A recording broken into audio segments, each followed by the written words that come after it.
The NBA season this year has had so much drama going on that it damn near feels like a reality TV show at times. So many storylines that ended up being forgotten later on in the year, and it really was feeling like keeping up with the Kardashians at times. So, speaking of forgotten storylines, that's what I'm here for, to recap the whole season and touch on moments we may have forgotten collectively. So without further ado, let me start the goddamn video. So to start the 2022-23 NBA season, we have to mention the previous winners of last season, with that of course being the Golden State Warriors. Now since the Warriors were heavily over the salary cap, some changes had to be made, since they couldn't keep two essential pieces in Gary Payton and Otto Porter Jr. But with most of the core together, they were sure to just be a swell group of individuals getting along swimmingly on the way to compete for another championship, right? Oh. Anyways, I think it's time we look away from the Warriors and look at the NBA as a whole and go month by month in this B word. So here's the outline. There's going to be 3 categories for every month, that being record, drama, and moves. Now if we use our critical thinking skills, the record is being the win-loss record for every team I cover, and now for the drama. Well, drama is obviously some crazy shit that happens during the season, like if someone decided to cosplay as a thug or be out as a straight up freak. But these are just examples, don't worry. And finally, moves is any acquisition a team makes during the season that matters. I'm not going to talk about two ways moving up or down or G League stuff. Now with all of that intro shit out the way, let's hop into the 2023 NBA season, starting with the month of October. Now since I'm a West Coast enjoyer, we're starting with the Western Conference instead of the East, and if you have a problem with that, go make your own video, bud. Okay, let's get into it. At the top of the West at the end of October, we have the Blazers at 5-1. Damn, maybe Dame will have another deep playoff run like 2019. Tied with the Blazers at 5-1, we have the Suns. It looks like they really want to get their get back after getting banged by a European in the playoffs. In third at 6-2, we have the Jazz. Lauri Markkanen really looks like a school threat with the way he be shooting. It looks like getting rid of Rudy Gobert with Hall of Fame lockdown, if you know you know, and Donovan Mitchell didn't mean shit. Alright, speedrun now. Pop with the coaching masterclass, Spurs at 5-2. Zion is pretty good at this whole basketball thing when he actually plays. Pels at 4-2. Jokic got his boys back, but he's still only at 4-3. Is he a fraud? John Grizz tied at 4-3. Same with the Timberwolves. After all that, Dallas at 3-3, but don't worry, Luka won't miss the playoffs. OKC at 3-3, no way Shai carries this team to the playoffs, right? Warriors with a generational fall off at 3-4, along with the day-to-day Clippers, also at 3-4. And unfortunately, my Sacramento Kings are going to go through yet another trash-ass season after we trade Halliburton for Sabonis, with them at 2-4. Then the Lakers are at 1-5. Oh, and the Rockets haven't won a game yet, which is to be expected. They're definitely a team of all time. They're 0-6. Now, let's go East and check those standings. Now for number 1 in the East, we have the Milwaukee Bucks who are 6-0, and Giannis is looking for that second ring. And at number 2, we have the 5-1 Cavaliers who just got Donovan Mitchell in the offseason. Maybe they don't need LeBron to win a championship. And third, Celtics are 4-2, and this is probably the reason why they lost 2 games in October. Now let's run through the rest of the East. Two-way tie between the 2 6s, Atlanta and Toronto, both at 4-3. Philly and New York are both tied, with Philly being at 4-4 and New York being at 3-3, staying at 500. Chicago had a generational fall off. Sorry, Kenny. They sit at 3-4, with the damn Poverty Hornets also at 3-4. MJ has been cooking up a whole lot of nothing with this sorry ass franchise. Wait, I'm a Kings fan. Never mind. I'm gonna shut my mouth. My fault. Washington at 3-4 and Indiana at 3-4. Please, Hallie, come back. I miss you. Brooklyn assembled the Avengers just to be 2-5. You hate to see it. Then the Heat fell off crazy after last season and started 2-5 also. Detroit, led by Killian Hayes, are at 2-6. Shout out Stat Stuffer on TikTok.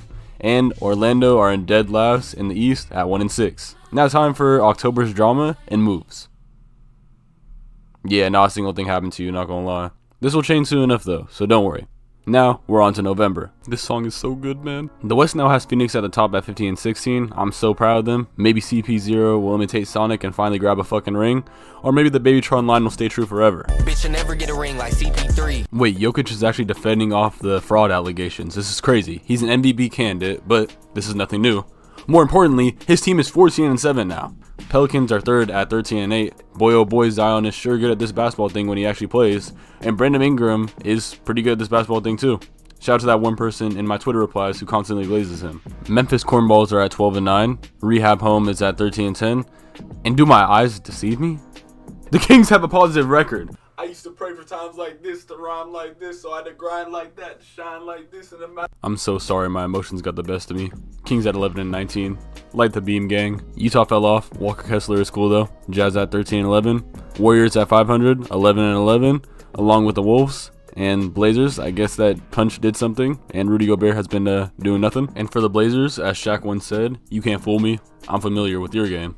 The Mavs are 10-10, 500. Mark Cuban, give this man Luka some damn help and hop off Shark Tank, buddy. OKC Thunder are preparing to tank for generations to come and are at 9-13. The Lakers still have Leonardo on the roster and are 8-12 as a result.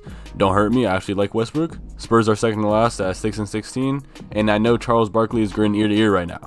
And finally, the Rockets are in dead last at 5-16, which means it's time to go East again. The Celtics are at the top of the East right now at 18-4, and the Greek Freak and the Bucks are behind them at 15-5, and the Cavs are right behind them at 14-8, which means this heads out the top 3 in the East. Now, time to speedrun the rest. Wait a damn minute. Tyrese has the Pacers at 4th at 12-19. We love you, Hallie. Everyone. I don't think there's a single person on this earth who doesn't like Tyrese Halliburton. Okay, now we speedrun. Atlanta and Philly are both at 12-10. Toronto at 11-10. Brooklyn is having yet another disappointing season. They're 12-11. Wonder if they'll do anything to attempt to fix this. Oh wait, what? They actually did something about it. Well, we'll talk about this in a moment. Wizards are at 11-11. If I was a white girl, I'd make a wish. And to round out the bottom, we have Miami and New York at 10-12, Chicago at 9-12, Charlotte at 6-15, Orlando at 5-17, and Killian Hayes and the Pistons are 5-18. Whew. Okay, now on to the drama. Steve Nash getting fired was completely deserved. Steve Nash was holding back the squad completely. Steve Nash got fired on November 1st, and the Nets were 2-6 at the time. So yeah, looking back on it, this was a great decision. Now, other than that, there wasn't a whole lot of drama in November. Wait, you're telling me Kyrie did what? Well, there wasn't a whole lot of drama for teams that aren't the Nets. Okay, so basically, Kyrie tweeted some stuff about the people, the bad guys in World War II were not very fond of in a demeaning way. And apparently, the tweet was supposed to be educational about the origins of his people. But, how do I word this without YouTube Hakeem swatting me off the backboard? So basically, Kyrie tweeted a link to a film about the origin of Israel and a bunch of other stuff, all meaning to be educational. But within the film that he tweeted the link to, it was said in the movie that apparently the mustache man didn't do anything bad to the people he didn't like, which, if we know history, it's not very true. Anyways, Kyrie was suspended for the most of November, and this, along with the fact that Ben Simmons forgot how to be half decent at this whole basketball thing, led to KD putting the team on his back and on his shoulders for the rest of the month. Now, with all of that out of the way, we can finally get on to the moves for the month of November, which was just firing Steve Nash, yeah. I'm telling you, it was just only Nets drama and moves for this month. So now, moving on from Steve Nash getting packed up, let's talk about December. The format of this video will change soon, don't worry. The end of December sees Denver at the number 1 seed at 23-12, with New Orleans slightly behind them at 23-13. Surely nothing goes wrong for them, right? And third, we have Memphis at 22-13, Dallas at 21-16, and falling behind them, we have the Kings at 19-15. My Sabonis is raging. Now, let's finish the rest of the West quickly. Clippers are 21-17, Phoenix fell off, 20-17, 18-17 for the Blazers, Warriors at 19-18, Utah at 19-20, Minnesota at 16-21. LOL! The Lakers and OKC tied at 15-21. The Spurs are 12-24, and yet again, Houston last at 10-26. Time for the East. Boston on the top of the East, shout out Racem at 26-10. Then Brooklyn with the comeback of the century after firing Steve Nash. They're at 24-12. And third, we have the Mango Smoothie Enjoyer and the Milwaukee Bucks. Now, let me finish this and get to the juicy December drama. Cleveland! 23-14. Philly 21-14. Indy 20-17. Miami and New York 19-18. Atlanta 17-19. Chicago and Toronto 16-20. Washington 16-21. Orlando 13-24. Charlotte 10-27. And finally, Detroit, headed by Killian Hayes, 10-29. Now for the drama for this month. And let me tell you, December was actually so insane for it. Now, a lot of my longtime viewers know Kanye is my favorite artist, so it came as a shock to me when I opened up Twitter and I saw this. CP0 Rings was out here piping Kim K. It all makes sense now. He has the Kardashian curse. Alright, then after that, the Celtics head coach got his Quizlet account leaked where he would actually game plan for different players on Quizlet. Yeah, Quizlet.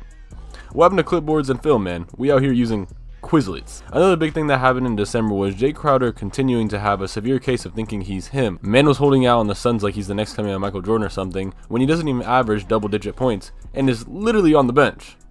Anyways, speaking of someone who is him, we gotta talk about Luka Doncic.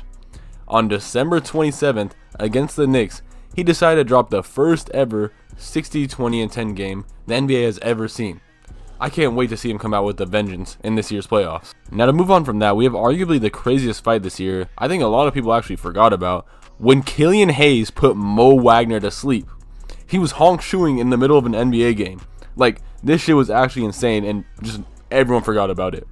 He slept another grown man in the middle of an NBA game. Finally, one of the most significant things that happened in December was Zion Williamson throwing down this straight up vicious dunk at the end of an RA1 game and igniting beef between the Suns and Pels for the rest of the season. Now for the moves that occurred in December, we have nothing. Now earlier when I said the format of this video was going to switch up soon, I was talking about now, because it's time to finish this NBA season off at a quicker pace. So let's keep the same format, except we're going all the way to the All-Star break on this one. So let's jump into these NBA records. Top 5 of the West season: Nuggets at 41-18, Memphis at 35-22, the Kings at 32-25, Clippers at 33-28, Suns at 32-28. Now for the rest: Dallas at 31-29, New Orleans at 30-29, Minnesota 31-10, Warriors 29-29, OKC 28-29.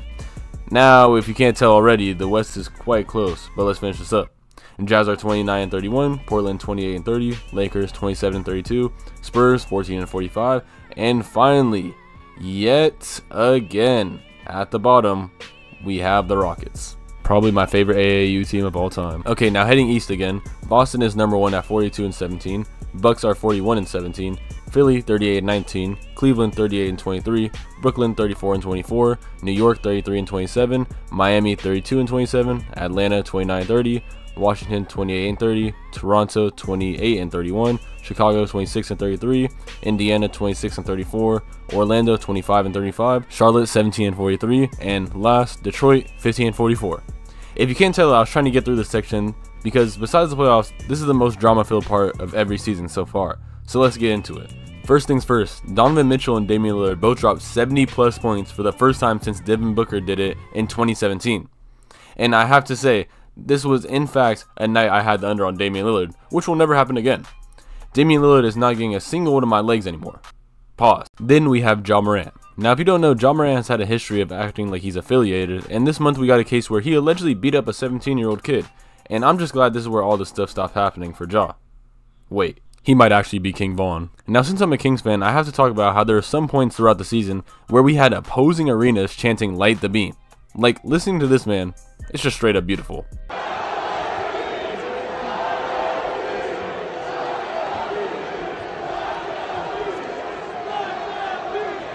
We really are America's team. Speaking of widely liked teams across the NBA, let's talk about the exact opposite when the Grizzlies got mad.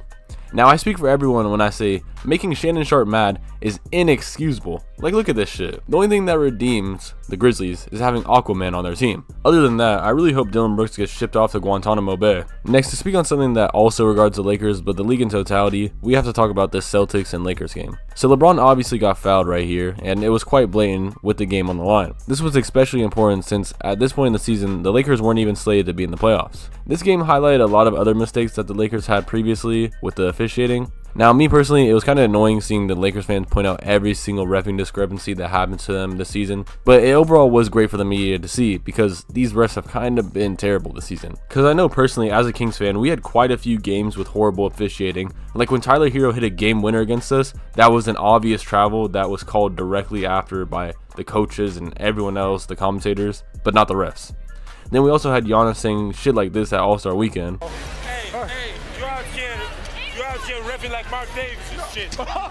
Anyways, I don't want to talk on this too long because, to be honest, I already have a video in the works deep diving this whole situation. So yeah, be ready for that. Okay, moving on from all of that, February 3rd, 2023 marked a disaster for the Nets, as it was officially time for them to blow things up since Kyrie requested a trade out of nowhere. But I'm going to cover that in the move section of this part of the video. So, moving on from that, my glorious, sweet, voluptuous, beautiful monarch, LeBron Raymond James, finally did it. On February 7, 2023, LeBron became the all-time points leader in the regular season, surpassing Kareem after 38 years of his record standing.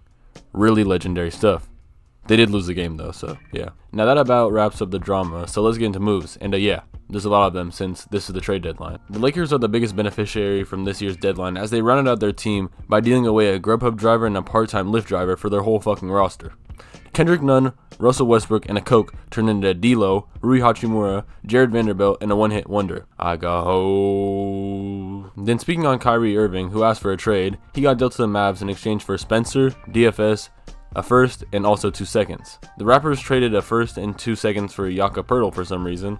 The Nuggets traded Bones to the Clippers for a bag of chips. Warriors were in a 4-team deal with a lot of individuals. You can read them on screen if you want. The Rockets got John Wall back to see if he wanted to say that shit to their face that he was talking on that podcast. Clippers got Plum Dog Millionaire, and that's about it. What the hell? Kevin Durant to the Phoenix Suns. Now, as you can see on your screen, it was quite a lot of moving pieces in this trade, but the most important were the 4 firsts and Mikal Bridges and Kevin Durant, of course. Good lord, I'm finally done with the trade deadline. If I didn't speak on a trade, it's either because it's not important enough for me to speak on, or it's because I'm stupid and forgot it. Anyways, on to All-Star Weekend, and I'm not talking about this in much depth. Don't worry. Mac McClellan won the dunk contest and pulled off some crazy shit. We got one of the funniest clips in NBA history with Grant Williams and Giannis. Damian Lillard increased his trophies that aren't NBA championships with him winning the 3-point contest. And here are the All-Stars. No one cares about the All-Star game. De'Aaron held a vicious snub, and even Anthony Edwards was mad, but they both got an injury reserve, so like Berlizzi said, I'ma let it slide. Now, I think y'all been waiting a little too long for the playoff segment of this video, so I'm going to skip to the end of the season, and instead of going over records, since y'all probably already know your team's favorite record, and most of the team's records, since, you know, it's the ending record, the most important one, I'm just going to say who made the playoffs, who made the play-ins, and who's in the Wembanyama sweepstakes. Out west, the Six is as follows. In first, the Denver Nuggets. In second, the Memphis Grizzlies. In third, the Sacramento Kings. In fourth, the Phoenix Suns. In fifth, the Los Angeles Clippers. In sixth, the Golden State Warriors. Our 4 play-in teams are the Los Angeles Lakers, who made the comeback of the century, the Minnesota Timberwolves, the Pelicans, and the Thunder. And then, the Wembanyama sweepstakes are the Mavericks, who fell off and didn't make the playoffs even after getting Kyrie, the Jazz, the Trailblazers, Damian Harris-Carey, Houston Rockets, and Spurs in last place. Now then, going out east, the top 6 is as follows. In 1, Milwaukee Bucks. In 2, the Boston Celtics. In 3rd, Philadelphia 76ers. In 4th, the Cleveland Cavaliers. In 5th, the New York Knicks. And in 6th, the Brooklyn Nets, who fell off after trading their 2-star players. But they got Mikal, so he kinda carried. Then our play-in teams are the Miami Heat, Atlanta Hawks, Toronto Raptors, and Chicago Bulls. None of these teams are gonna make the finals, don't worry. And then, Wembanyama sweepstakes are the Indiana Pacers in 11, Washington Wizards in 12, Orlando Magic in 13th, Charlotte Hornets in 14th, and Detroit Pistons in 15th. Okay, now for the drama heading up to the end of the season, and then we can finally get to the playoffs and play-ins. Now, on one random February game, the Los Angeles Clippers and the Sacramento Kings decided that neither teams were going to play defense and that they were just going to score. And score they did, because at the end of 2 overtime periods, the score was 176 to 175, and you know my Kings pulled out on top. This was the greatest regular season game of all time, I don't care what anyone has to say. Durant slipped on the floor during warm-ups and was out for damn near the rest of the season. The Houston Rockets coach finally broke after a season of coaching a trash-ass AAU team. Then during the last game of the regular season, nothing important happened, you know, everyone was having a chill time. Until Rudy Gobert decided to punch Kyle Anderson for whatever reason. He probably told him to learn Chinese since he didn't do shit for the team after trading all those draft picks. Now it's finally time for the playoffs. If you want to see any of these series more in depth, I have a whole playlist going over this whole year's playoffs. Check that out. The play-in game between the Wolves and the Lakers was really close, and there was almost a game winner, but you know, someone had to sell. DeMar DeRozan found an unpatched glitch where he brought his daughter to an NBA game, and she screamed courtside every time the Toronto Raptors tried to shoot a free throw, which led them to shoot 50% from the line. This glitch got patched though because she had to go to school at the next playoff game, so yeah. And then Hawks beat Heat, and the Wolves beat the Thunder. The Nuggets gentlemen sweep the Wolves, get Anthony Edwards some help. Dillon Brooks decided to call LeBron out. It didn't work out too well as they got beat in 6 games and LeBron was going absolutely crazy, and in the closeout game they lost by 40. Bro is not the villain of the NBA. The Sacramento Kings and the Golden State Warriors had one of the greatest first rounds of all time that went to 7 games where Domantas Sabonis got stepped on his chest and there were high scoring games. De'Aaron Fox was going crazy, but it ended in tragedy as the Golden State Warriors won in 7. Kawhi and Paul George were load managing damn near the whole entire regular season and then also decided to load manage during the playoffs, so I don't really know what that organization was doing, which led to them losing in 5 games. But Russell Westbrook had some good games in the playoffs though. Now in the East, the Bucks win out sorry. As the #1 seeds, so many people had them as favorites to win it all, just for them to get beat in 5 games by Jimmy Butler masterclass, where he had one game where he scored 56, and all in all, Jimmy Butler was really going crazy during this series. Tomfoolery prevails. Boston took care of Atlanta in 6 games. Philly brought out the brooms for the Brooklyn Nets, and in all honesty, the Brooklyn Nets weren't even supposed to be there. The lights were too bright for the Cavs and Jared Allen as the New York Knicks beat them in 5 games. Now quick award show intermission. Joel Embiid brought home MVP. That surely means he'll go far in this year's playoffs, right? Paolo Banchero won Rookie of the Year, and for some reason just no one talks about him. Malcolm Brogdon won Sixth Man of the Year, Mike Brown won Coach of the Year, and De'Aaron Fox won Clutch Player of the Year. Now time for these semifinals. The Denver Nuggets had to go against KD, Devin Booker, and that's about it. So they beat them in 6 games because the Suns kind of need a supporting cast. Now for the series that might have been watched more than the actual finals itself, we have the Golden State Warriors and Los Angeles Lakers, LeBron and Curry's potential final last matchup in the playoffs,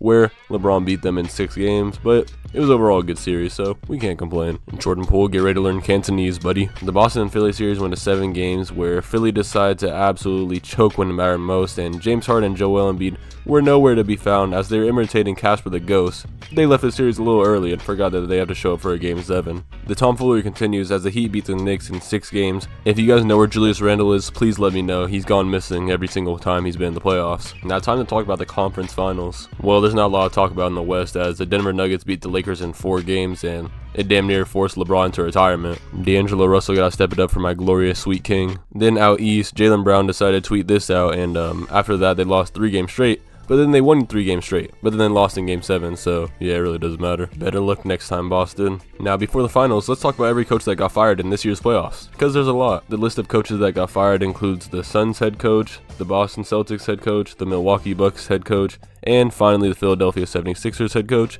because we all know Doc Rivers is a fraud. Now, that sets the matchup for the 2023 NBA Finals, which is the Miami Heat and the Denver Nuggets. And I'm very disappointed to say this, but in this instance, tomfoolery did not prevail as the Denver Nuggets beat them in 5 games.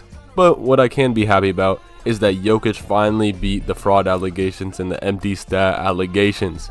Jokic is an NBA champion and was the best player on that team and was the best player in this year's playoffs and led his team to their first ever championship in franchise history. Now with that happy ending, the 2023 NBA season has finally concluded, and I want to say thank you all for watching. And all I can really ask now is, who do y'all think is going to win next year? Because there's a lot of competitors. Oh my god, not this dude. But before I leave, as usual, I want to leave with a message. Stop waiting. If you really want something, go out there and get it. In all honesty, nothing is stopping you but yourself. If you fail, it happens. Just go for it. No matter what happens at the end of the day, you should be proud of yourself. And I'm proud of you too, because you tried. And that's all that really counts.